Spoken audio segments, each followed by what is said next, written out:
ایک جیلم کا بیٹھا ہوا رافضیوں کا ہم نوا، اس کے اوپر سوال کرو وہ جواب نہیں دیتا، کلا بازیاں کھانا شروع کر دیتا، ٹمک تو الزامات۔ اس کے ذمے 50 سے زائد سوال ہیں، جن میں سے آپ کے سامنے پہلے بھی رکھ چکا ہوں۔ اس بدبخت نے رسول اللہ صلی اللہ علیہ وسلم کے بارے میں پتہ کیا کہا؟ کہ یہودیوں نے کہا تھا، کہتا یہ ہے کہ یہودی کہتے تھے رسول اللہ کو معاذ اللہ ثم معاذ اللہ، یہ کل کا چھوکرا ہے۔ کیوں؟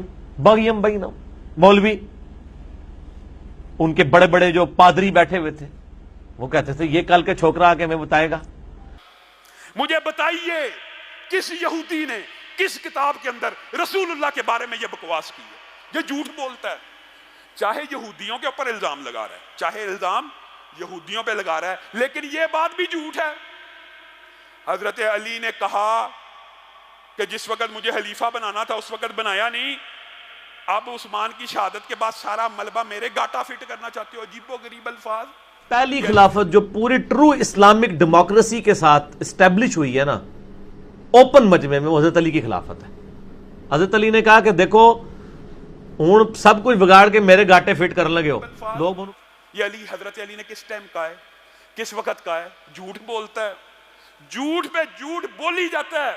اور پھر وہ جو پورا کلپ بنوایا، میں کوڈ ورڈز میں بتاتا ہوں، میں برکت کے لیے بتاتا ہوں۔ اور جب انسان کے دل میں بغض نہ ہو تو انسان اس طرح کی بات کرتا ہے کہ محدثین نے کون سی خدمت کی ہے جی، نام نہیں بتائے۔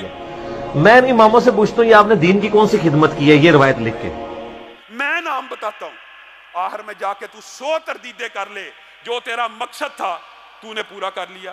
اس نے یہ تک جھوٹ بولا ہے کہ نرے حافظ کی یعنی چھڑا حافظ لفظ بولا کہ حالی جو بچوں کو ہم حفظ کرواتے ہیں نا اس کی کوئی اسلام میں فضیلت نہیں، معاذ اللہ۔ اور اگر یہ سمجھتا ہے میں جھوٹ بول رہا ہوں تو ان کو کہیں کہ حافظ قرآن کی کوئی ایک فضیلت مجھے قرآن و حدیث سے بتائیں جو چھڑے حافظ کی فضیلت ہو، جس کو قرآن کا حلال اور حرام ہونا نہ پتا ہو۔ جتنی حافظ قرآن کے فضائل ہیں وہ تو اس کے حلال کو حلال اور حرام کو حرام جاننے والی۔ ابو داؤد میں حدیث ہے، مسند احمد کے اندر حدیثیں ہیں، المستدرک الحاکم میں کئی حدیثیں موجود ہیں۔ یہ جھوٹ کے اوپر جھوٹ بولی جاتا ہے، ان جھوٹوں کا جواب نہیں دے گا اور اپنی طرف سے اور پھر لعنت کہتا ہے کہ جھوٹوں پہ لعنت ہے، تو لعنت پڑ جاتی ہے۔ اللہ کے عذاب کا کوڑا اس کے اوپر چلنے لگا ہے، حتیٰ کہ یہاں تک کہہ دیا کہ قادیانی جو ہیں وہ یہودیوں اور عیسائیوں سے بہتر ہیں، معاذ اللہ۔ کہ آپ کے ساتھ جو قادیانی ہیں، جو نبی علیہ السلام کو آخری نبی مانتے ہیں لیکن ساتھ امتی نبی کلیم کرتے ہیں، کیا یہ یہود و نصارہ سے بدتر ہے؟ یہود و نصارہ تو آپ کے نبی علیہ السلام کو، میرے نبی علیہ السلام کو سرے سے پیغمبر نہیں مانتے بلکہ تو نعوذ باللہ جھوٹا کہتے ہیں۔ یہ نبی علیہ السلام کو مان رہے ہیں، ان کو آپ ان سے بدتر تو نہ کہنا۔ آپ ریشو پروپورشن پہ ڈیوائن کریں نا۔ جس طرح میں دیوبند بریلوی کے دفاع کے لیے کھڑا ہوں گا نا، میں ہر اس شخص کے دفاع کے لیے کھڑا ہوں گا جس کو آپ ضرورت سے زیادہ فتویٰ اس کے اوپر لگا دیں گے، آپ کو اس کیٹیگری میں نہیں لے کے آ سکتے۔ کس طرح وہ آپ کے نبی کو مانتے تو ہیں۔ یہ 50 سے زائد سوال ابو یحییٰ نور پوری نے ابھی اس کے سامنے پیش کی ہے، نہ مناظرے میں آتا ہے نہ مباہلے میں آتا ہے۔ یہ بندہ عجیب ہے، تابعین کے بارے میں کہتا ہے تابعین۔ اب بندہ یہ لفظ کہتا ہے تابعین، ان کے بارے میں کہتا ہے تابعین رج کے جھوٹے تھے، معاذ اللہ۔ جھوٹی حدیثیں گھڑنے کے اور جھوٹ بولنے کے ماہر تھے تابعین، اور نیکوکار بھی رج کے تھے اور جھوٹے بھی رج کے سن۔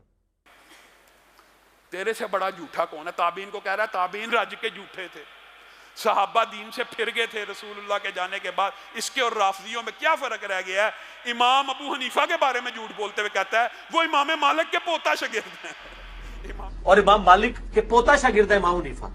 امام مالک کے پوتا شاگرد ہے امام ابو حنیفہ۔ یہ اس کی تحقیق ہے، یہ اس کی تعلیم ہے۔ ابن تیمیہ کے یہ خلاف، ابن کثیر کے یہ خلاف، علامہ شیعی سارے اسلاف کے خلاف ہے، اور بکواس کتنے گندے الفاظ میں کرتے ہوئے کہتا ہے میں ان کے ختنے چیک کروں گا۔ بدبخت آدمی۔ تو پھر ہم کہیں گے کہ ایسے سلف کے ختنے چیک کرنے چاہیے کہ وہ مسلمان بھی ہے کہ نہیں۔ تو میں تو پھر وہ ایک مہذب الفاظ استعمال کرتا ہوں کہ ایسے سلف کے پھر خطرے چیک کرنے چاہیے، تو پھر ہم سلف سے پہلے اس کا لائسنس چیک کریں گے کہ وہ مسلمان بھی ہے کہ نہیں۔ یہ ساری آن دی ریکارڈ باتیں موجود ہیں، ان باتوں کا جواب نہیں دے گا۔ مباہلے سے بھی بھاگا ہوا، ہم نے مباہلے کا چیلنج آج نہیں 2 سال پہلے کا کیا ہوا ہے۔